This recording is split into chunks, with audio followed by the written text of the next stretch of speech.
Hello everybody, welcome back to Screenstars. I'm here today to bring you another of my creature feature reviews, and today I'm taking a look at the 1997 horror The Relic. The film is directed by the super reliable Peter Hyams and it stars Penelope Ann Miller, Tom Sizemore, Linda Hunt and James Whitmore. Now the film focuses on like the Natural History Museum or the Chicago Museum. Either way, it's a museum, and they've got this big display coming up. Everybody who's anybody's being invited, like the mayor and everything.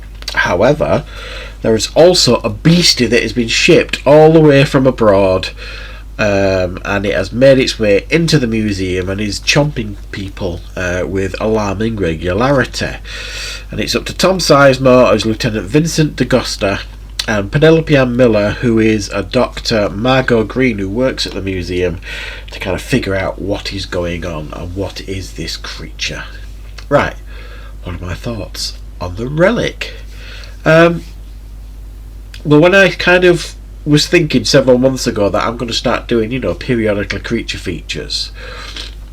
Hey, you'll have to excuse me if I'm sniffing and stuff. I'm full of a cold in a minute, but yeah, when I was thinking about doing creature features, The Relic was the first one that came to mind, because I started making a list of creature features I'd like to review, and this was the first one that I put down.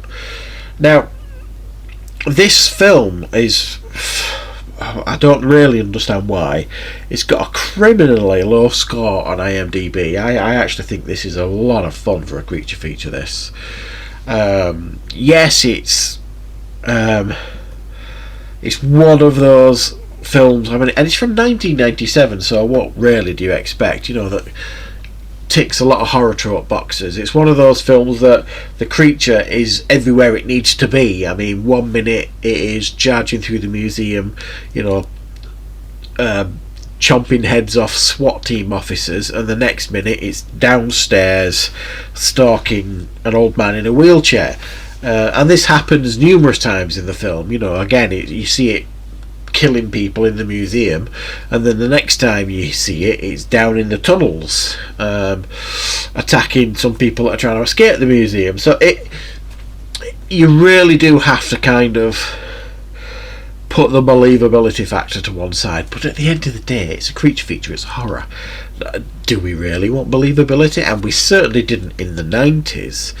And this film, I do remember when it came out, I'm trying to remember if I went to the cinema to see this or not. I can't just remember, if I'm honest, but I do remember having this on VHS and DVD and watching it a lot at the time because I thought it was really fun and cool, and I had a bit of a thing for Penelope Ann Miller. I just think that the creature design was so great. Stan Winston, of course, designed the creature here, this Cthulhu creature, whatever you want to call it, and I think it's an excellent design. And they do the smart thing. Peter Hyams, who I still think is criminally underrated as a director. If you're not sure who Peter Hyams is, look at his filmography on IMDb, and I guarantee you there will be a whole raft of his movies that you've heard of or seen, and you'll be kind of like, God, did he really direct that? He's such a great director, I think, very, very underrated.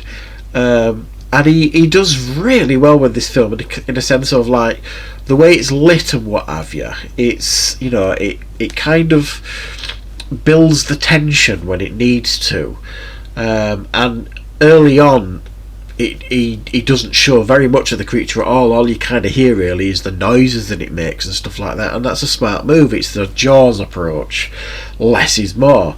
And it really, really works. It kind of got him into trouble later on, Peter Hyams, because he's kind of renowned, because quite a lot of the times he was his own cinematographer and stuff. He was kind of everything to himself.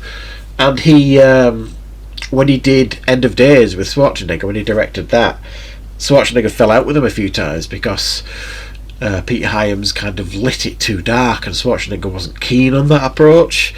I personally don't think End of Days is too dark, but I understand where Schwarzenegger's coming from. It was arguably his first horror, really. I mean, I know Predator's a horror, but you know what I mean. So I think Peter Hyams handled this really, really well. And at the time as well, you could argue, Penelope Ann Miller, Tom Sizemore, cast as leads in this film. Neither of them were what you would call household star names. They were both known. But it kind of worked, really, you know what I mean? I mean, this is in the days when Tom Sizemore was pretty big, This is the time when he was just about to do Saving Private Ryan. He'd done Heat and all that kind of stuff. So it was a known performer, Tom Sizemore. This was, a film that he kind of got to co-lead with Penelope Ann Miller. And I think Penelope Ann Miller plays a very, very good part. Early on, when you first meet her, she kind of comes across as a little bit unlikable, the Penelope Ann Miller character. But in actual fact, if you give her performance and her character a bit of time and patience, she actually comes across as a very, very strong and independent woman. Them roles that women complain they never got in Hollywood years gone by. They might not have got enough of them, but they were certainly around, and this was another one that was well cast and played very well by Penelope Ann Miller. So you get some really cool scenes of people's heads being bitten off, and because this creature likes to munch on people's brains or a certain part of the brain to get its kicks. And the whole idea of this creature, I just like the whole way it was kind of explained, in the sense of in the tribes where it came from. If they wanted to kind of get revenge on another tribe, they would feed this kind of leaf to somebody in the tribe. They would transform into one of these creatures, and then they'd let them loose on the other tribe. And it was just such a clever idea, really. And the fact that this creature kind of makes its way over to the US, it doesn't feel like completely and utterly unbelievable. Obviously it is, but you know what I mean. The way they kind of present this story of this creature kind of makes sense, and it's quite a nice early setup with this guy from the museum over in Africa, and they kind of feed him some of these leaves, and he thinks it's all kind of traditional and everything like that. So yeah, there's some good moments in this film. There's lots of heads getting ripped off. I think the effects for the most part still stand up. I think the creature still looks pretty fantastic as far as I'm concerned. There's a couple of dodgy CGI effects near the end, but it's 1997, what do you expect, really? And there's a real nod to Alien, especially Alien 3 near the end of the film, when she has kind of a face-to-face with the creature, Penelope Ann Miller's character. But yeah, I think it still stands up well, this film today. It's a really cool creature feature. If you've never seen The Relic, I strongly recommend checking it out. It's cheesy as hell at times, the dialogue's a bit daft. They make mistakes like trying to make Tom Sizemore's character interesting by making him superstitious and things like that, and giving him these silly traits. And there's a really, really cool, what I'd say is, there's a really, really cool autopsy scene in the film that's actually quite funny. I think it's one of the best autopsy scenes I've seen in movies. So yeah, definitely check out The Relic if you haven't seen it. I think it's a fabulous creature feature, and I will of course be back with plenty more reviews and content on the channel very, very soon.